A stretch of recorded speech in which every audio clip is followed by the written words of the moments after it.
네, 오늘 말씀은 민수기 6장 13절부터 27절 말씀 함께 보시겠습니다. 다 찾으신 줄 알고 한 절씩 교독합니다.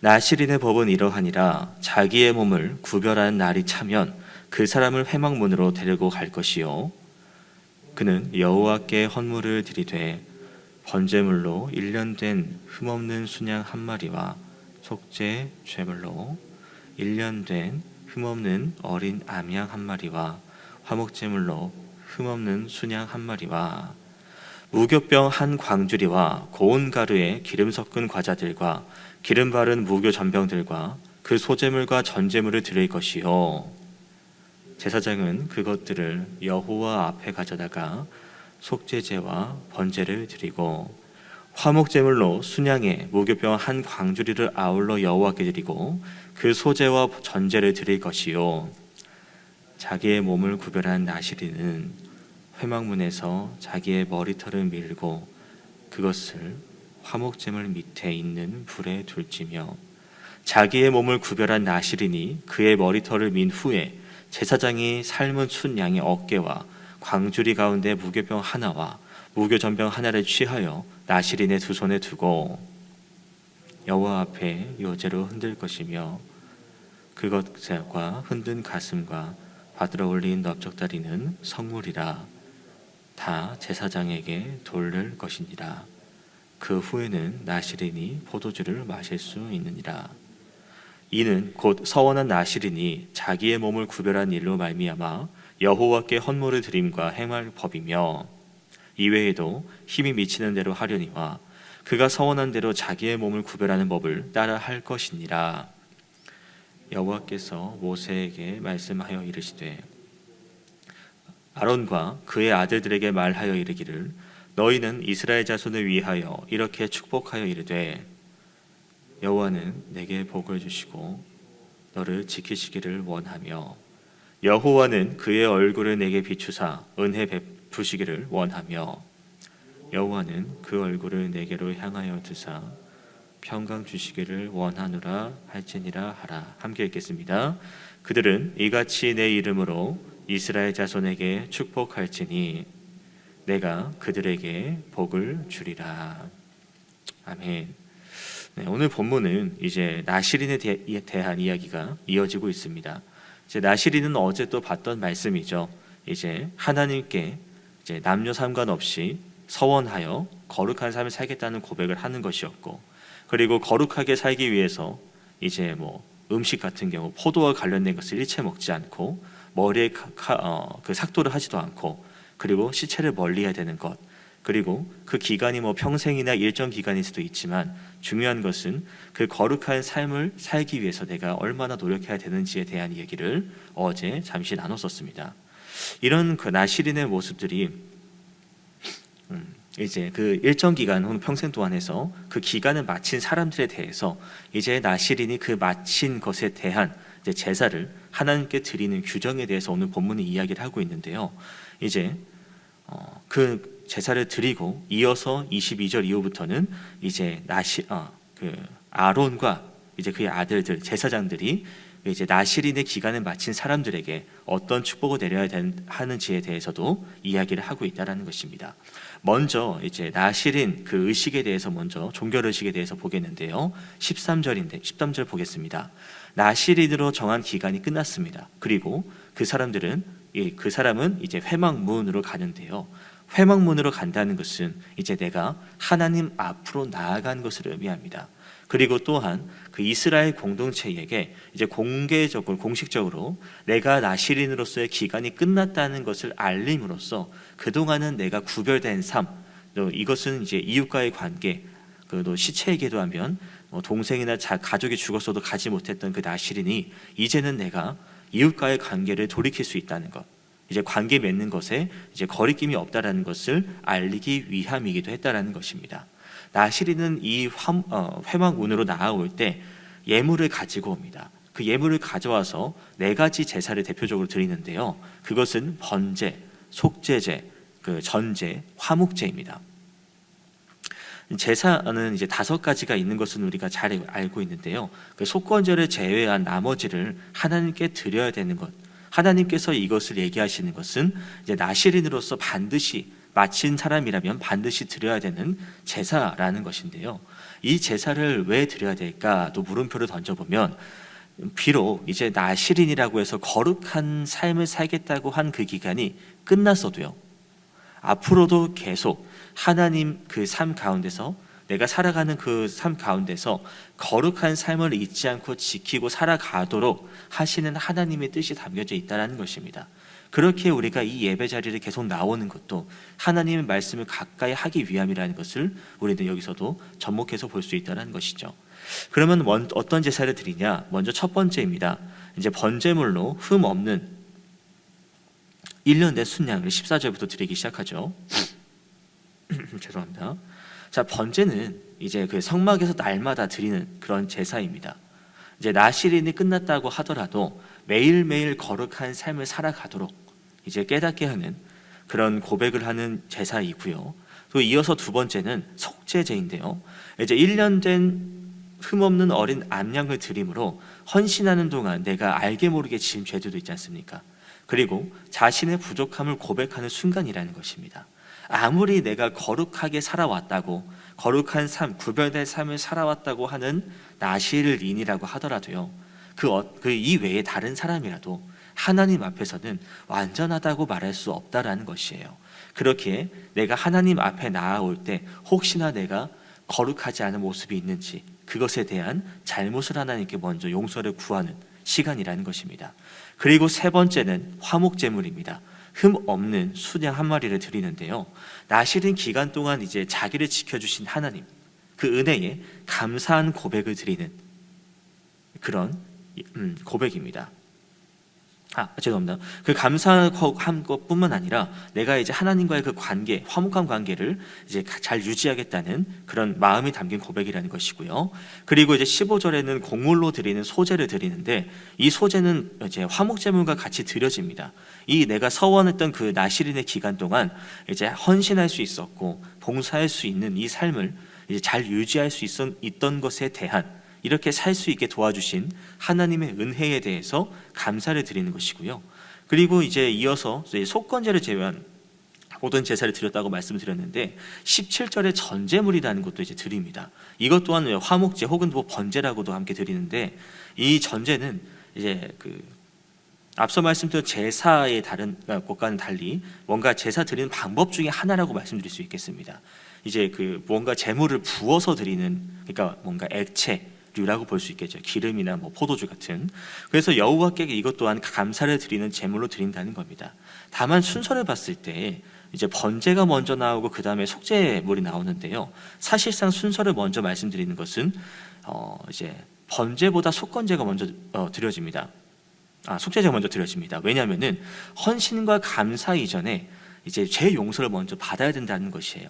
아까 앞서 말씀드렸던 거룩하신 하나님 앞에 내가 나아가는 것, 그 나아가기 위해서는 거룩하신 하나님은 죄인과 함께 할 수 없기 때문에 먼저 내가 죄에 대해서 용서를 받아야 하기 때문에 속죄제를 먼저 드리고 그 다음에 번제를 드린, 감사를 드리는 순간이었다라는 것이죠.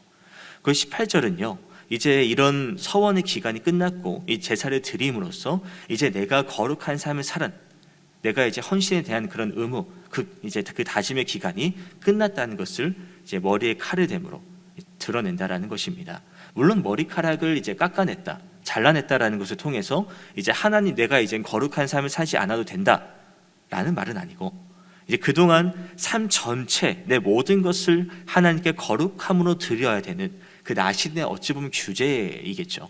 그런 규제에서 벗어나서 좀 이제 일상적인, 이제 좀 일반 평범한 그런 삶으로 돌아가는 그런 순간을 말한다는 것입니다. 화목제물 밑에 이제 그 머리카락을 두어서 이제 불태우는 것은요, 그동안 내가 구별된 삶을 살아갈 수 있었던 것도 하나님의 은혜라는 것, 앞으로도 내가 하나님과의 관계에 대해서 이제 문제 없이 이제 그 화목한 관계가 잘 유지될 수 있기를 또 바라는 마음이 담겨져 있습니다. 또 19절을 보시면 이제 제사장이 나시린의 그 제물을 가지고 흔들어 드리는 요제를 하나님께 올려드리는데요, 이 요제를 드리는 제물, 그 예물과 또 이제 화목제를 드린 흔든 가슴과 넓적다리는 제사장이 가져갑니다. 이것은 이제 원래 그 제물 자체가 제사장도 이제 제사장이 일하는 것 뭔가 이제 일을 해서 경작을 하는 게 아니기 때문에 이런 뭐 화목 제물로 드려지는 것들 일부를 취함으로 제사장도 삶을 이어가는 것이거든요. 그러니까 이것의 의미도 담겨져 있고, 또한 이 제사장에게 드려지는 이 예물, 이것은 이제 나시린이 물론 나시린의 관계를 이제 그 역할을 관두는 것이지만은 제사장이 구별된 삶을 사는 것처럼 너희가 또 일상에서도 하나님 말씀대로 잘 살아가야 된다는, 제사장의 구별된 삶을 이어서 하나님과 관계를 잘 맺어야 한다는 그런 의미 또한 담겨져 있는 라는 것입니다.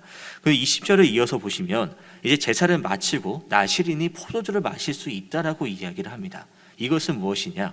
하나님께서 말씀하신 그 의무의 제사들을 하나님께서 모두 흡족히 받으셨다라는 것이고요. 그리고 나시린의 헌신 기간이 모두 마쳤다는, 이제는 앞서 말씀드린 일상적인 삶으로 돌아가는, 일반인처럼 살아가는 이제 그런 사람이 되었다고 볼 수 있는 부분이라는 것이죠. 그런데 21절 한번 보시면요, 다 끝났거든요. 의무적인 것들이 다 끝났거든요. 이제 일상으로 돌아갈 수 있거든요. 그런데 마음에 감동이 있는 사람은 특별 제물을 더 드려도 된다라고 말하고 있습니다. 힘이 미치는 대로라는 이 말은요, 너가 경제적인 여건이 있으면, 네가 하나님께서 주신 그 은혜에 감사하는 마음이 더욱더 있다면 너 그 각 사람의 형편과 맞게 드릴 수 있으면 더 드려도 된다라는 표현인 것이에요. 그러니까 의무적으로, 앞서 나온 것은 의무적으로 하나님께 드려야 되는 부분이지만, 이제부터는 너가 형편이 되면, 경제 형편이 좀 괜찮으면 그 의무가 아닌 감사로 하나님께 드리라라는 말입니다. 이것을 볼 때 하나님께서는 우리가 의무적으로 드리는 것은 그냥 일반적인 부분이 그냥 당연히 해야 되는 것이고, 그 외에도 내가 하나님께 그 감사하는 마음을 드리는 것, 그러니까 이 돈의 뭐 어떤 짐승이 뭐 크고 적음, 물질의 크고 적음이 아니라 이 그 마음, 하나님께서 베풀어 주신 은혜에 대한 감사의 표현을 하는 것에 대한 중요성을 다시 한번 짚어주고 있다라는 것입니다. 하나님께서는 모든 것을 가지신 분입니다.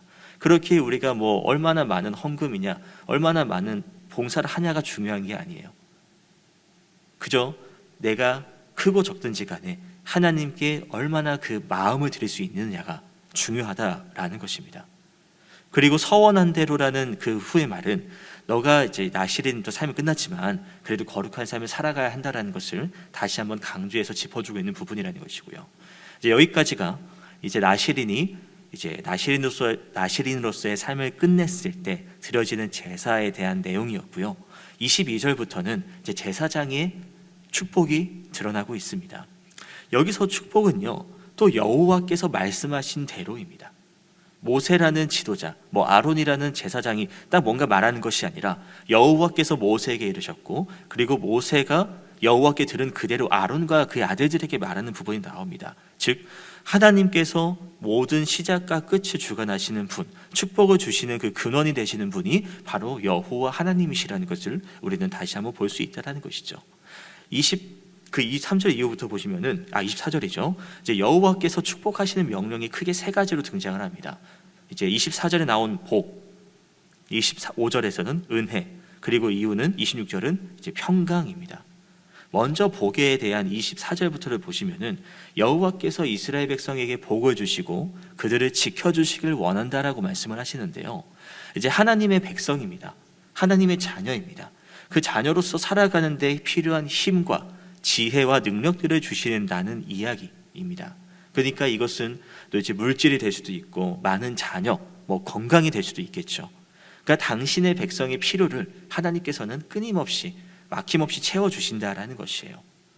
이것은 또한 이제 온갖 질병이나 가난, 재앙 등으로부터 또 지켜주신다는, 그러니까 이런 것들이 나를 감히 방해할 수 없는, 왜? 하나님이 나의 주인이시고 하나님께서 내게 복 주시고 지켜주신다고 말씀하셨기 때문에 이런 나를 방해하는 것들이 나를 방해할 수 없다라는 것을 알게 하시는 부분입니다.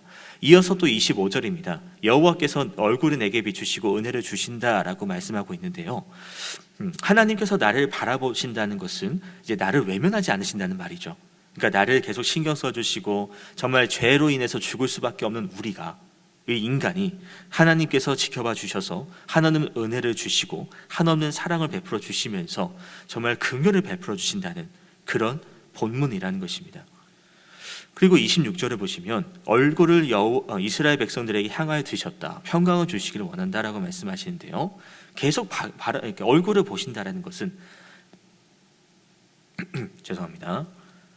계속 관심을 가져주시는 거죠.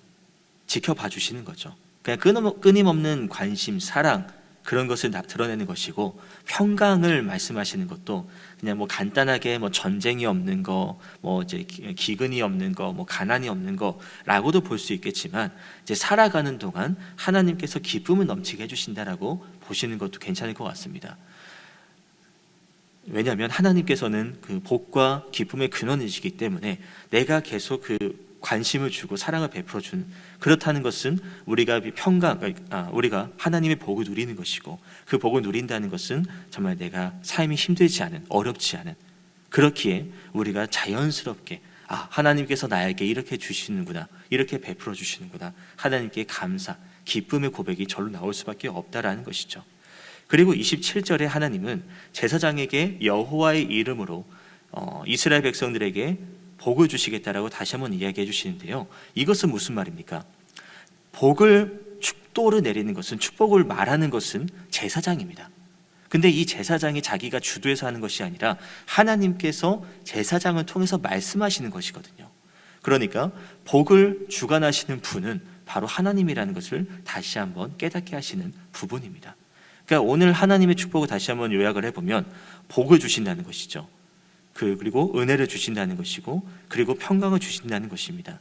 이것은 지금 우리를, 이 신약 이후의 시대를 살고 있는 우리에게는요, 바로 예수님을 떠올릴 수밖에 없어요. 예수님께서 이제 이 땅에 오신 것이 우리에게는 복입니다. 그리고 이 땅에 오셔서 많은 말씀들을 전해주시고, 많은 깨달음을 주시고, 그리고 가장 큰 십자가에서 죽으심으로 인하여서 우리의 죄를 대속받을 수 있는, 그리고 하나님께 나아갈 수 있는 그런 은혜를 우리가 누릴 수 있게 되었다는 것이고요. 그리고 하나님을 믿는 자에게, 그러니까 예수님을 믿는 자에게 또 이제 영생을 허락하시지 않습니까? 영생을 얻을 수 있는 기회를 우리가 누릴 수 있게 됐지 않습니까? 그러니까 이 땅 가운데서 치열하게 경쟁하고 자기 생명에 대한, 자신이 가진 것이 없는 것에 대한 불안과 걱정 가운데서 가득한 인간이 예수님을 믿음으로써 평강을 누릴 수 있게 되었다라는 것이죠. 왜냐하면 하나님께서 우리에게 주신 그 축복의 메시지가, 영생에 대한 메시지가 우리에게 위안과 평안을 허락하기 때문입니다. 이어서 여기까지가 이제 하나님이 말씀하신 제사장의 축복에 대한 메시지라는 것입니다. 오늘 말씀을 보면서 이제 하나님께서 말씀하신 내용들을 되짚어 보면, 나실인의 기간은 끝났습니다.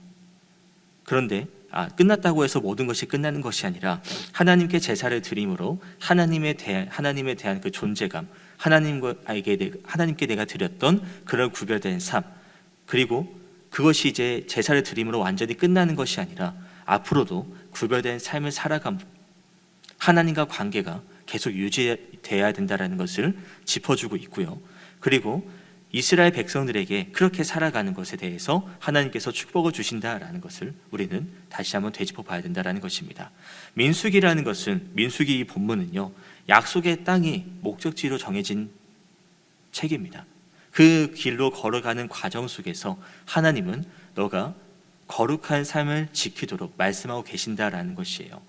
그 거룩한 삶이 일정 기간 잠깐으로 끝나는 것이 아니라 계속해서 너가 할 수 있을 만큼, 너가 힘이 닿는 데까지 제사를 드리는 것, 하나님과 관계를 유지하라는 것을 이야기하고 있다는 것입니다. 이 제사를 드리는 과정 속에서 우리는 때로는 뭔가 의무적이라고 제가 말씀드렸는데요, 그런 의무에 대해서 뭔가 좀 불편함이 드는 생각이 들지도 모르겠습니다. 하지만 먼저 생각해야 될 것은, 우리가 제사를 드리는 것이 의무적으로 드려서는 안 된다는 것이에요. 무슨 말이냐? 하나님께서 명령해 주셨습니다. 규칙을 정해 주셨습니다. 근데 그게 다가 아니죠. 그 제사를 드리라고 하시는 것은 하나님께 앞에 나오는 것을 우리가 잊지 말아야 된다는 것을 말하고 있는 부분이라는 것이거든요. 그 하나님 앞에 나아올 때 나는 어떤 마음으로 나오고 있는지를 한번 생각해 봐야 됩니다. 나시린이 그 제사를 드릴 때, 마지막 제사를 드릴 때 어떤 마음이었을까?